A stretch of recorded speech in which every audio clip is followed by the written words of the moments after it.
தந்தை மகன் தூய ஆவியாரின் பெயராலே.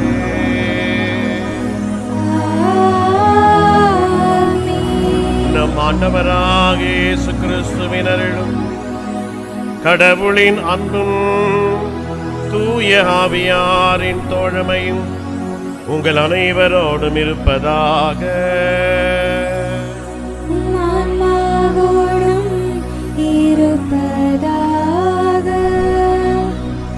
ஆண்டவர் இயேசுவில் பிரியமான சகோதர சகோதரிகளே, ஆண்டின் பொதுக்காலம் 11வது ஞாயிற்றுக்கிழமை.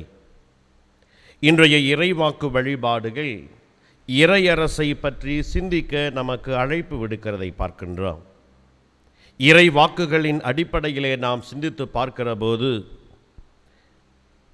இந்த அருள் அடையாளங்கள் நடைபெறுகிறது என்று சொன்னால், உங்கள் மத்தியிலே இறையாட்சி இருக்கிறது என்று சொல்லி நற்செய்தி நமக்கு எடுத்துரைக்கிறதையும் ஆண்டவர் இயேசுவினுடைய போதனைகள் நமக்கு எடுத்துரைக்கிறதையும் பார்க்கின்றோம். இறையாட்சியை கொண்டு வந்தவர் ஆண்டவர் இயேசு. அந்த இறையாட்சிக்குரிய மக்களாக வாழ நம்மை அழைக்கிறதோடு மட்டுமல்லாமல் இறையரசை பறைசாற்றிட நமக்கு அழைப்பு விடுக்கிறதையும் பார்க்கிறோம். குழந்தைகளை போன்று ஏற்றுக்கொள்ளுகிறவர்கள் இறையாட்சிக்கு உட்பட்டவர்கள் என்று சொல்லி இறைவாக்கு நமக்கு கூறுகிறதே ஒரு சூழ்நிலையில் ஆண்டவர் இயேசுவை மெசியா மீட்பர் இறைமகனாக கண்டுகொள்ளுகிற நாம் அனைவரும் இன்றைய வழிபாட்டில் இறையரசை பற்றி ஆழமாக சிந்தித்து ஆண்டவர் இயேசு கொண்டு வந்த அந்த இறையாட்சிக்குரிய மக்களாக நாம் வாழும்படிக்காகவும் நாம் பெற்றுக்கொள்ளுகிற அந்த இறையாட்சியின் மகத்துவத்தை நாம் நம்முடைய நம்பிக்கை வாழ்வாலே பறைசாற்றும்படிக்காக அருள் வேண்டி இந்த திருப்பலியிலே நாம் பங்கெடுத்து செபிப்போம். தூய மறை நிகழ்வை தகுதியான உள்ளத்தோடு ஒப்புக் கொடுக்க நம்முடைய தகுதியின்மையை நினைப்போம், மனவருந்துவோம், மன்னிப்பு கேட்டு செபிப்போம்.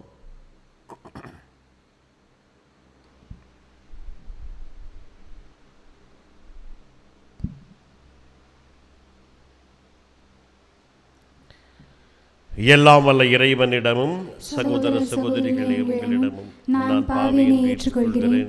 ஏனெனில் என் சிந்தனையாலும் சொல்லாலும் செயலாலும் கடமைகள் தவறியதாலும் பாவங்கள் பல செய்தேன். என் பாவமே என் பாவமே என் பெரும் பாவமே.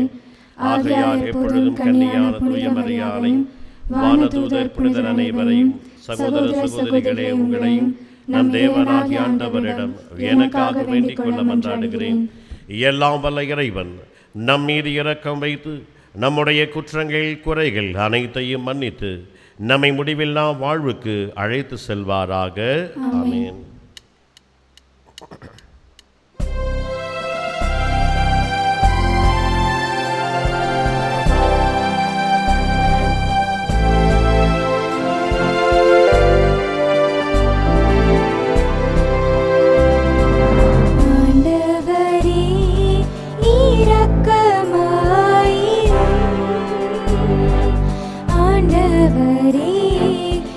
இரக்கமாயிரும்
மன்றாடுவோமாக.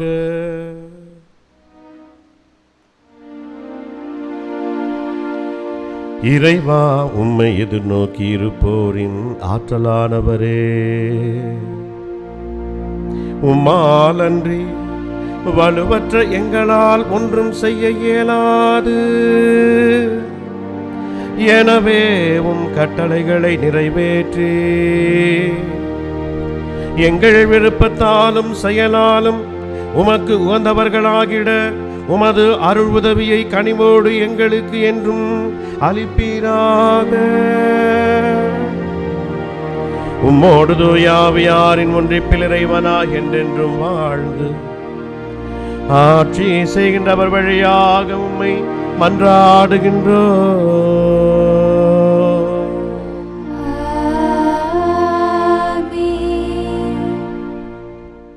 முதல் வாசகம். தாழ்ந்த மரத்தை ஓங்க செய்துள்ளேன். இறைவாக்கினர் எசேக்கியேல் நூலிலிருந்து வாசகம். அதிகாரம் 17, இறை வசனங்கள் 22 முதல் 24 முடிய.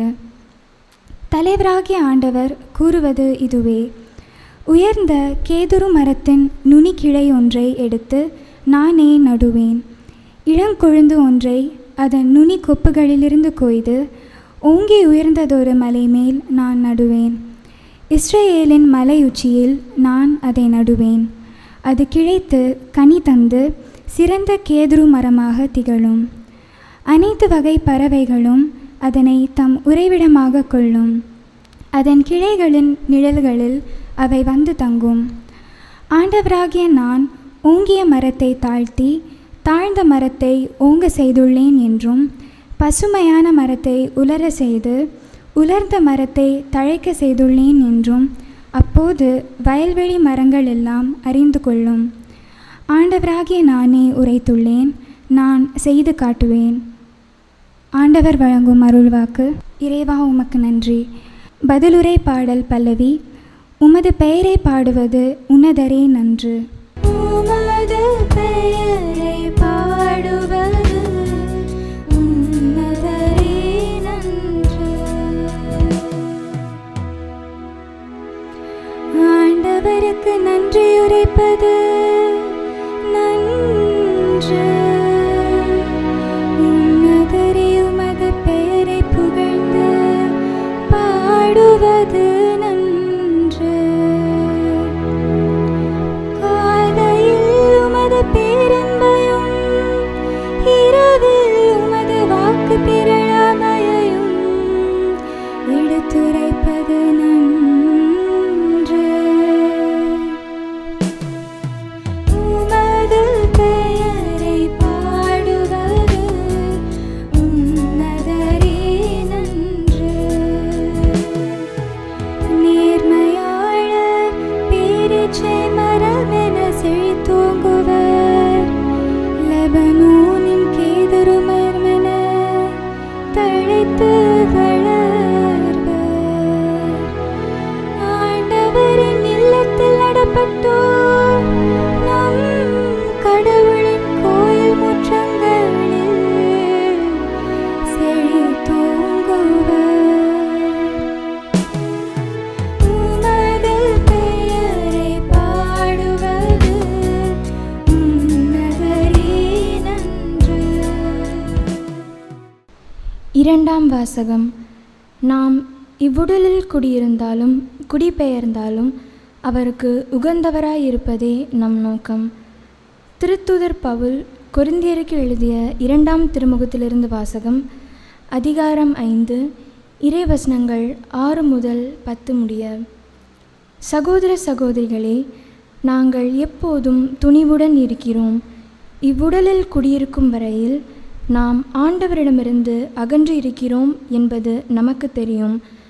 நாம் காண்பவற்றின் அடிப்படையில் அல்ல, நம்பிக்கையின் அடிப்படையிலேயே வாழ்கிறோம். நாம் துணிவுடன் இருக்கிறோம். இவ்வுடலை விட்டகன்று ஆண்டவரோடு குடியிருக்கவே விரும்புகிறோம்.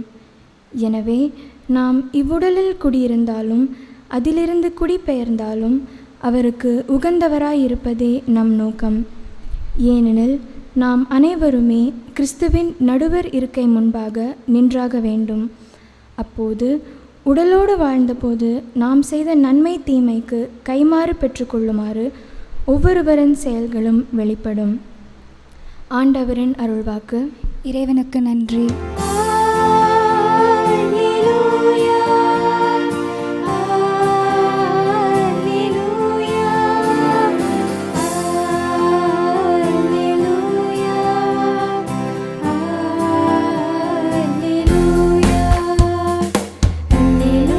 அல்லேலூயா, அல்லேலூயா, அல்லேலூயா, அல்லேலூயா, அல்லேலூயா, அல்லேலூயா, அல்லேலூயா, அல்லேலூயா, அல்லேலூயா, இறைவாக்கு வித்தாகும். கிறிஸ்துவே விதைப்பவர், அவரை கண்டடைகிறவன் என்றென்று நிலைத்திருப்பான். அல்லேலூயா. அல்லேலூயா, அல்லேலூயா, அல்லேலூயா, அல்லேலூயா. ஆண்டவர் உங்களோடு இருப்பாராக. உம் ஆன்மாவோடும் இருப்பாராக. மார்க்கு எழுதிய தூய நற்செய்தியிலிருந்து வாசகம். ஆண்டவரே, மாட்சி உமக்கே. அக்காலத்தில் இயேசு மக்கள் கூட்டத்தை நோக்கி கூறியது: இறையாட்சியை பின்வரும் நிகழ்ச்சிக்கு ஒப்பிடலாம். நிலத்தில் ஒருவர் விதைக்கிறார். அவர் எதுவும் செய்யாமலே நாள்கள் நகர்ந்து செல்கின்றன. அவருக்கு தெரியாமல் விதை முளைத்து வளர்கிறது. முதலில் தளிர், பின்பு கதிர், அதன் பின் கதிர் நிறைய தானியம் என்று நிலம் தானாகவே விளைச்சல் அளிக்கிறது. பயிர் விளைந்ததும் அவர் அரிவாளோடு புறப்படுகிறார், ஏனெனில் அறுவடை காலம் வந்துவிட்டது என்று கூறினார். மேலும் அவர், இறையாட்சியை எதற்கு ஒப்பிடலாம் அல்லது எந்த ஊமையால் அதை எடுத்துச் சொல்லலாம்? அது கடுகு விதைக்கு ஒப்பாகும். அது நிலத்தில் விதைக்கப்படும் பொழுது உலகில் உள்ள எல்லா விதைகளையும் விட சிறியது. அது விதைக்கப்பட்ட பின் முளைத்தெழுந்து எல்லா செடிகளையும் விட பெரிதாகி வானத்து பறவைகள் அதன் நிழலில் தங்கக்கூடிய அளவுக்கு பெருங்கிளைகள் விடும் என்று கூறினார். அவர்களது கேட்டறியும் திறமைக்கேற்ப அவர் இத்தகைய பல ஊமைகளால் இறை வார்த்தையை அவர்களுக்கு எடுத்துரைத்து வந்தார். ஊமைகளின்றி அவர் அவர்களோடு பேசவில்லை. ஆனால் தனிமையாக இருந்தபோது தம் சீடருக்கு அனைத்தையும் விளக்கிச் சொன்னார்.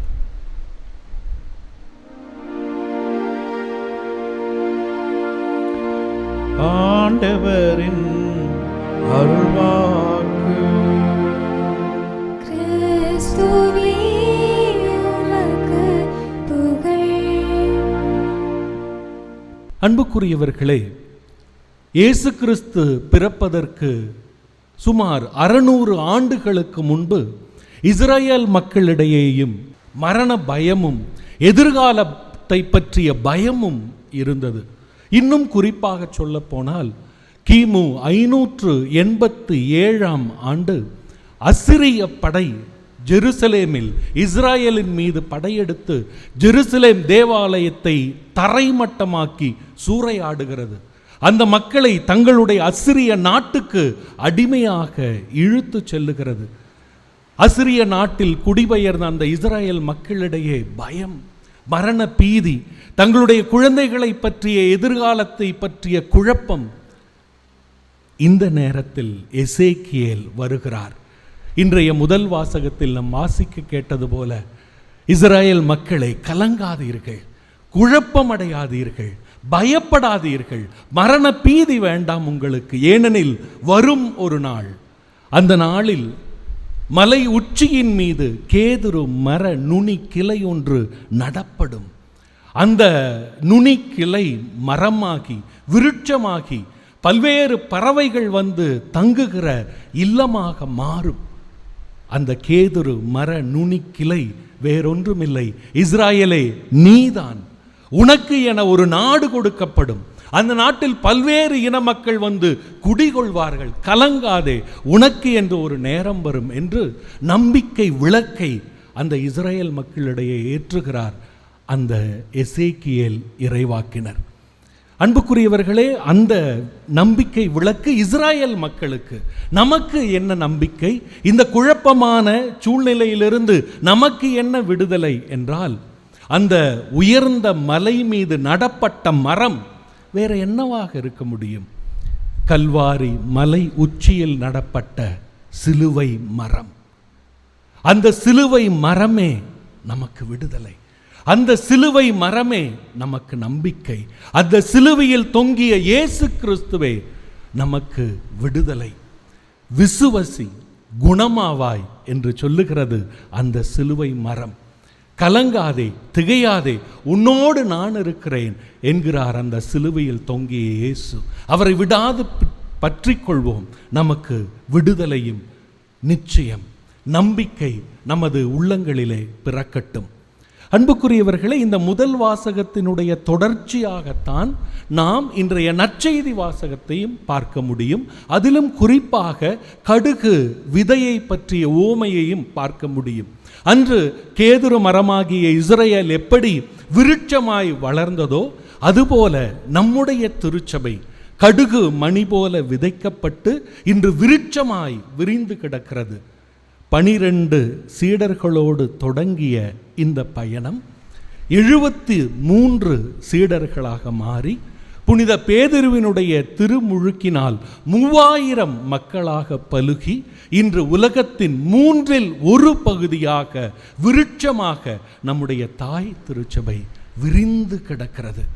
இந்த விருட்சமாய் விரிந்து கிடக்கிற நமது தாய் திருச்சபையை தாங்கி பிடிக்க நீங்களும் நானும் இன்று இறை அரசு பணிக்காக அழைக்கப்படுகிறோம்.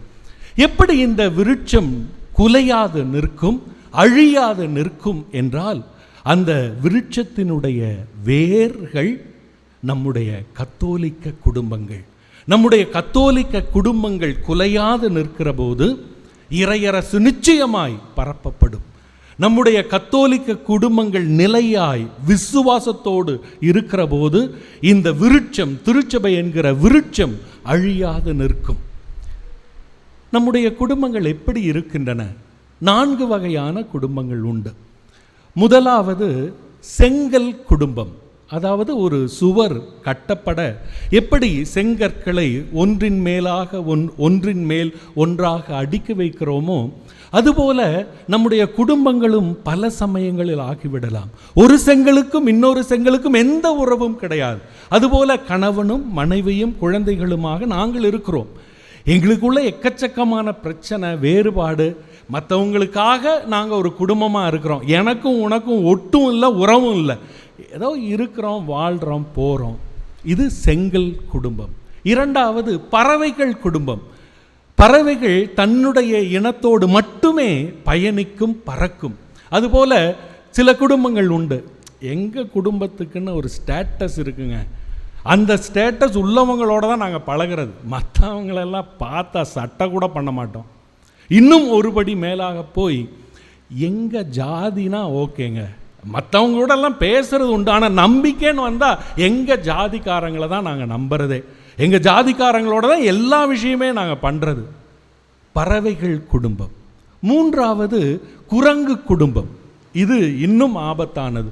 எப்படி குழந்தை, ஒரு குட்டி குரங்கு தாயை பிடித்து கொண்டே இருக்கிறதோ, அந்த பிடியை விட்டால் அந்த குரங்குக்கும் குரங்கு குட்டிக்கும் உள்ள உறவு விட்டு போகும். அதுபோல அப்பா நான் என் பையனை நேசிப்பேன், என் பையனை மட்டும்தான் நேசிப்பேன். அம்மாவாகிய நான் என்னுடைய மகளை நேசிப்பேன், என் மகளை மட்டும்தான் நேசிப்பேன். என் மகளுடைய அன்பு வேற யாருக்கும் பகிர்ந்து போய்விடக்கூடாது. என்னுடைய மகனுடைய அன்பு எந்த விதத்திலும் என்னை விட்டு போய்விடக்கூடாது என்கிற பயம் தாய்க்கும் தந்தைக்கும் உண்டு. இது ஏன் ஒரு அப்பா மகளை நேசிக்கிறாங்க, ஏன் ஒரு அம்மா பையனை நேசிக்கிறாங்க அப்படின்றதுக்கு நிறைய சைக்கலாஜிக்கல் ரீசன்ஸ் உண்டு. ஆனால் அதையெல்லாம் தாண்டி, இதையெல்லாம் விடுத்து நாம் நேசிக்க அழைக்கப்படுகிறோம். மாமியார் சண்டை, மருமக சண்டை, நாத்தனார் சண்டை, இது எல்லாமே இந்த குரங்கு குடும்பத்தினுடைய விளைவாய் வருவது. 4வது விதமான குடும்பம் என்ன அப்படின்னு சொன்னால் பட்டர்ஃப்ளை ஃபேமிலிஸ், வண்ணத்து பூச்சிகள் குடும்பம். எப்படி ஒரு வண்ணத்து பூச்சி தேன் எடுக்க, தனக்கு தேவையான உணவை எடுக்க ஒரு பூவை நாடுகிறதோ, அந்த தேனை எடுத்துவிட்டு அந்த பூவுக்கு மகரந்த சேர்க்கையின் மூலம் அந்த பூ காயாகி கனியாகி ஒரு பெரிய அழகான மரமாக மாற அந்த வண்ணத்து பூச்சி எப்படி உதவுகிறதோ, அதுபோல குடும்பத்தில் இருப்பவர்கள் தங்களுக்கு தேவையானவற்றை எடுத்து கொண்டு அதே சமயத்தில் பிறர் உயர, பிறர் வாழ இன்னும் நிறைய நிறைய அன்பை, நிறைய நிறைய சேவையை, நிறைய நிறைய மன்னிப்பை, நிறைய நிறைய உழைப்பை பிறருக்காக கொடுத்து வாழ்கிற போது நம்முடைய குடும்பங்கள் வண்ணத்து பூச்சி குடும்பங்களாக ஆகும். ஒவ்வொரு வண்ணத்து பூச்சி குடும்பமும் இறை அரசினுடைய குடும்பம். ஒவ்வொரு வண்ணத்து பூச்சி குடும்பமும் திருச்சபை என்கிற விருட்சத்தை கட்டி காக்கிற தூண்கள், வேர்கள் என்பது மறுக்க முடியாத உண்மை. உங்களுடைய குடும்பங்களும் வண்ணத்து பூச்சி குடும்பங்களாக மாறி இறை அரசை பரப்புகிற, இறைவனுடைய மதிப்பீடுகளை விதைக்கிற, அன்பையும் மன்னிப்பையும் அள்ளி அள்ளி தருகிற குடும்பங்களாக மாறட்டும். நம்முடைய தாய் திருச்சபை இன்னும் விருட்சமாக தளர்ந்தோங்கட்டும். ஆமென்.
மனமாறி திருமுழுக்கு பெற அழைப்பவரே, திருச்சபையில் கிறிஸ்துவ சமூகத்தின் உண்மையான மனமாற்றத்திற்கு உதவும் திருச்சபை பணியாளர்கள் சந்திக்கும் சவால் நிறைந்த பயணத்தில் அவர்களுக்கு பக்கபலமாக இருந்து செயல்பட இறைவா உம்மை மன்றாடுகிறோம். ஆண்டவரே, எங்கள் மன்றாட்டை கேட்டருளும். எமக்கு மீட்பை கொண்டு வந்தவரே, உம்மை வரவேற்க ஆயத்தமாகும் எமது பங்கு திருச்சபை உமது அன்பால் நிரப்பி புதுவாழ்வு தந்திட இறைவா உம்மை மன்றாடுகிறோம். ஆண்டவரே, எங்கள் மன்றாட்டை கேட்டருளும். பாவிகளை நேசித்தவரே, உமது வருகைக்காக எங்கள் வழிகளை செம்மையாக தடையாக உள்ள எங்களது பாவ நாட்டங்களிலிருந்து எங்களை மீட்டு காத்தருள இறைவா உம்மை மன்றாடுகிறோம். ஆண்டவரே, எங்கள் மன்றாட்டை கேட்டருளும்.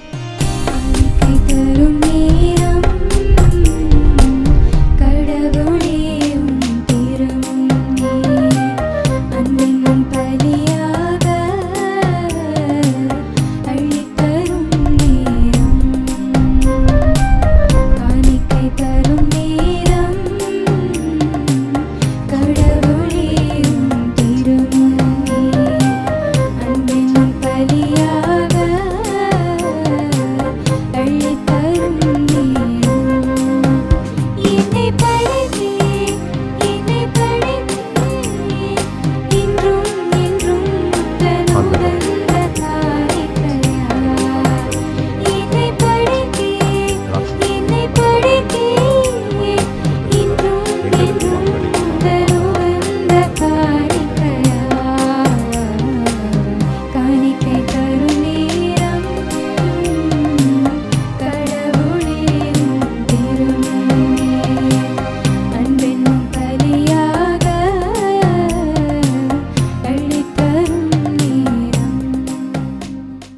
பிரியமானவர்களே, என்னுடையதும் உங்களுடையதுமான இந்த பலி எல்லாம் வல்ல இறைவனுக்கு ஏற்றதாகும்படி ஜெபியுங்கள். ஆண்டவர் தமது பேரின் புகழ்ச்சிக்காகவும் ஆட்சிக்காகவும் நமது நன்மைக்காகவும் புனித திரு அவை அனைத்து நலனுக்காகவும் உமது கையிலிருந்து இப்பலியை ஏற்றுக்கொள்வாராக. இறைவா, மக்களினத்தார் ஒப்பு கொடுக்கும் இந்த அப்பரச காணிக்கைகள் எங்களுக்கு ஊட்டமளிக்கும் உணவாகவும் எங்களை புதுப்பிக்கும் அருளடையாளமாகவும் மாற செய்கின்றீர். அதனால் இவற்றின் அருள் உதவி எங்கள் உடலுக்கும் மனதுக்கும் என்றும் குறைவுபடாமல் கிடைக்க அருள் புரிவீராக. எங்கள் ஆண்டவராகிய கிறிஸ்து வழியாக உம்மை மன்றாடுகின்றோம்.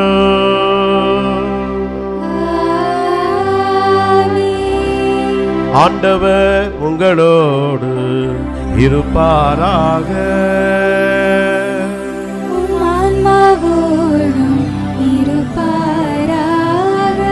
இதயங்களை மேலே எழுப்புங்கள்.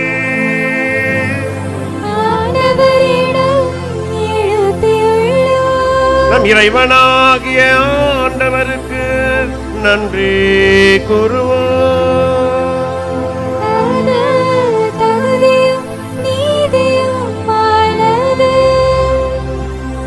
ஆண்டவரே, தூயவரான தந்தையே, என்றும் உள்ள எல்லாம் வல்ல இறைவா, எங்கள் ஆண்டவராகிய கிறிஸ்து வழியாக என்னாலும் எல்லா இடத்திலும் நாங்கள் உமக்கு நன்றி செலுத்துவது மெய்யாகவே தகுதியும் நீதியுமாகும். எங்கள் கடமையும் மீட்புக்குரிய செயலுமாகும். ஏனெனில் கிறிஸ்து பிறந்து முன்னைய பாவநிலையிலிருந்து மனிதனை புதுப்பித்தார், பாடுபட்டு எங்கள் பாவங்களை அழித்தார், இறந்தோரிடமிருந்து உயிர்த்தெழுந்து நிலை வாழ்வுக்கு வழிவகுத்தார். தந்தையே, அவர் உம்மிடம் விண்ணேறி வந்து விண்ணகத்தின் கதவுகளை திறந்து வைத்தார். ஆகவே வானதூதர் அணிகளோடும் புனிதரின் பெருந்திரளோடும் நாங்களும் சேர்ந்து உமக்கு புகழ்ச்சி பன்னிசைத்து முடிவின்றி ஒரே குரலாய் ஆர்ப்பரித்து பாடுவதாவது: தூயவர் தூயவர் தூயவர், தூயவர் தூயவர் தூயவர், வான்படைகளின் கடவுளமாண்டவர். விண்ணகமும் மண்ணகமும் உமது ஆட்சியால் நிறைந்துள்ளன. உன்னதங்களிலே ஓசன்னா, உன்னதங்களிலே ஓசன்னா. ஆண்டவர் பெயரால் வருகிறவர், ஆசி பெற்றவர். உன்னதங்களிலே ஓசன்னா, உன்னதங்களிலே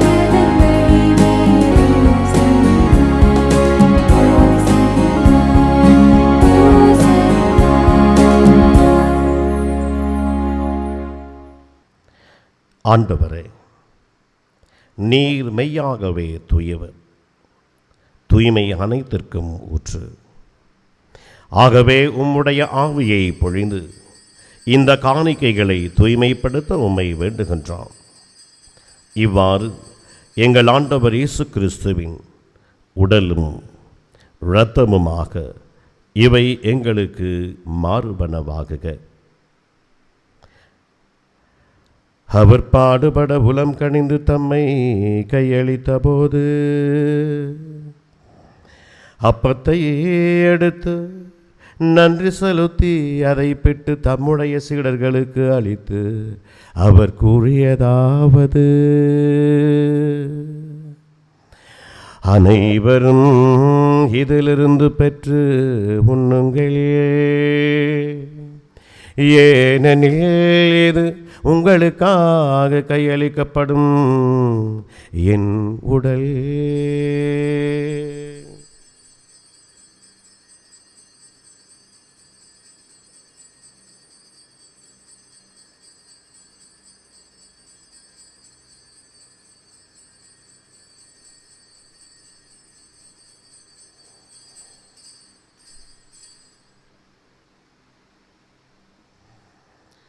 அவ்வண்ணமே இரவு விருந்தை அருந்திய பின் கிண்ணத்தையும் எடுத்து மீண்டும் உமக்கு நன்றி கூறி தம்முடைய சீடர்களுக்கு அளித்து அவர் கூறியதாவது: அனைவரும் இதிலிருந்து பெற்று பருகுங்கள். ஏனெனில் இது புதிய நிலையான உடன்படிக்கைக்குரிய என் இரத்தத்தின் கிண்ணம். இது பாவ மன்னிப்புக்கு என்று உங்களுக்காகவும் பலருக்காகவும் சிந்தப்படும். இதை என் நினைவாக செய்யுங்கள்.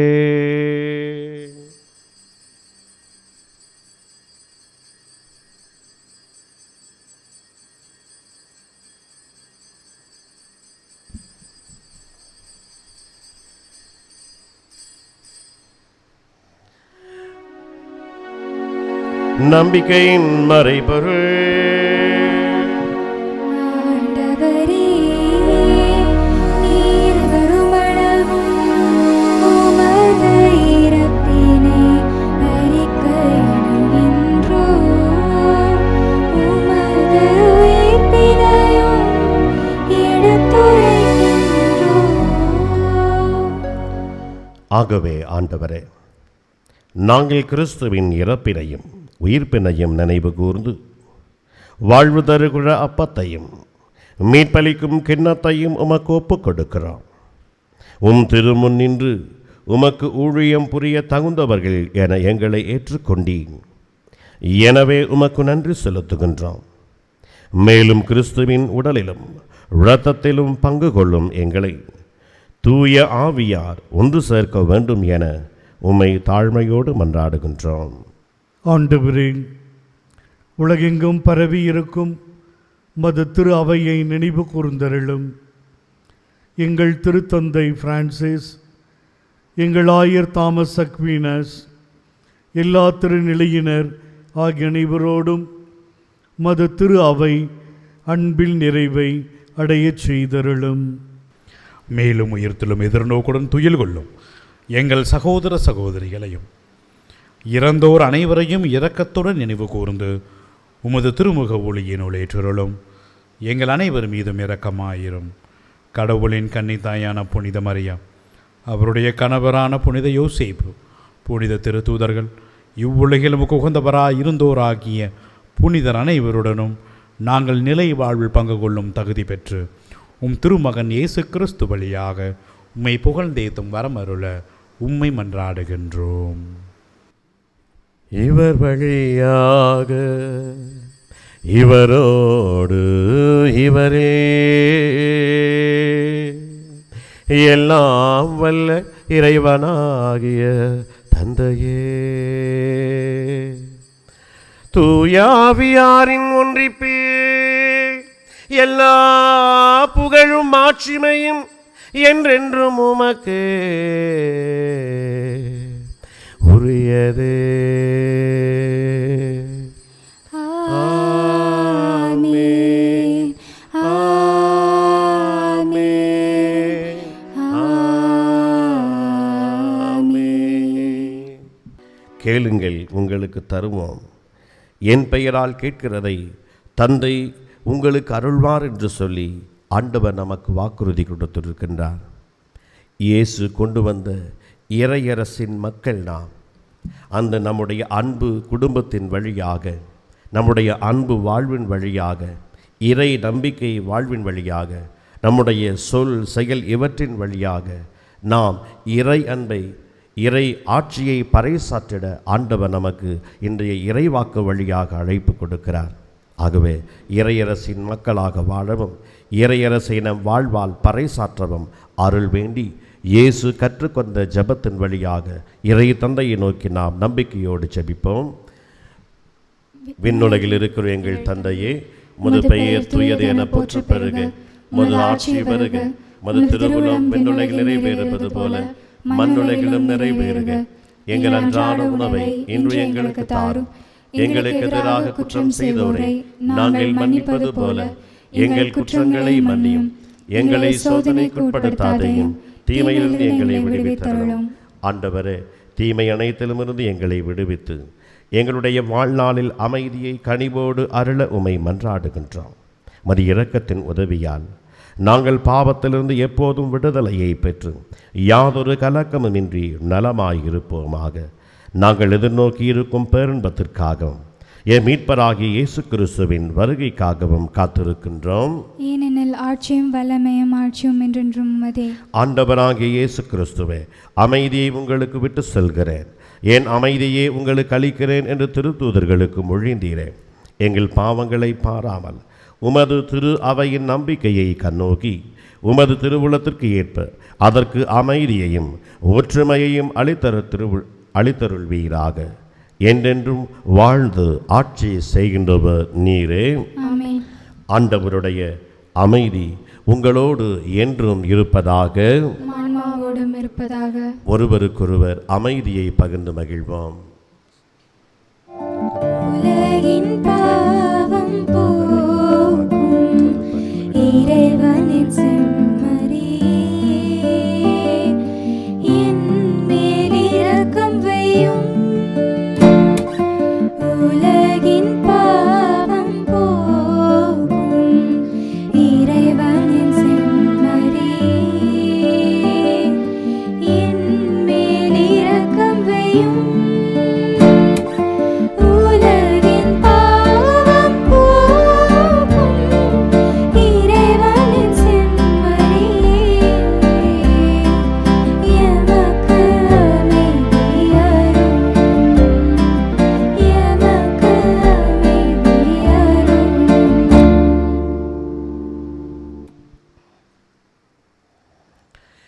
இதோ நமது ஆண்டவர் இயேசு இறைமகனார். இறையாட்சி என்கிற அந்த விதையை இதோ இந்த உலகத்திலே விதைத்த ஆண்டவர் இயேசு.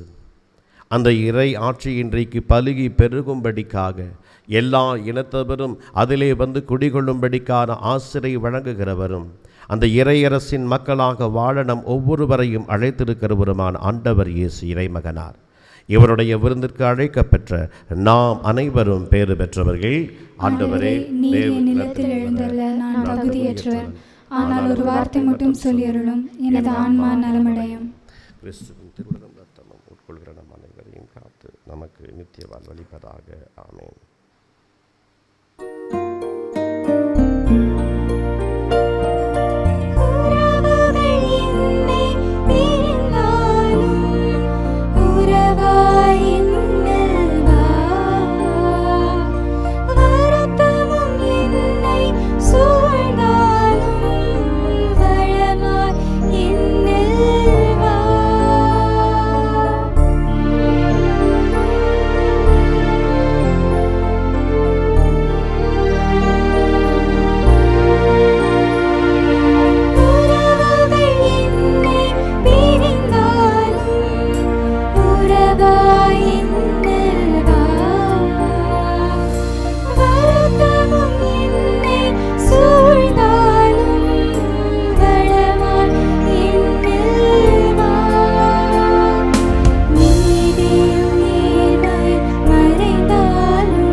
மன்றாடுவோமாக.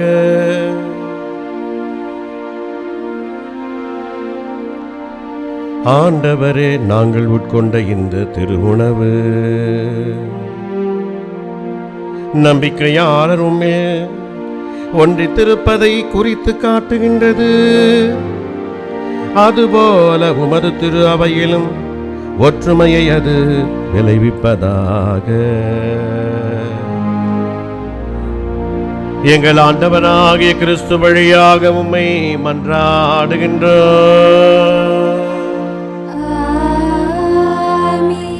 ஆண்டவர் உங்களோடு இருப்பாராக. ஆன்மாவோடும் இருப்பாராக. எல்லாம் வல்ல இறைவன் தந்தை மகன் தூயாவியா உங்கள் அனைவரையும் ஆசீர்வதிப்பாராக.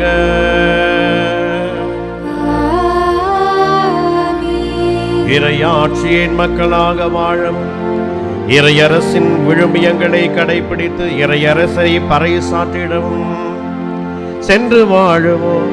திருப்பலி நிறைவேறிற்று.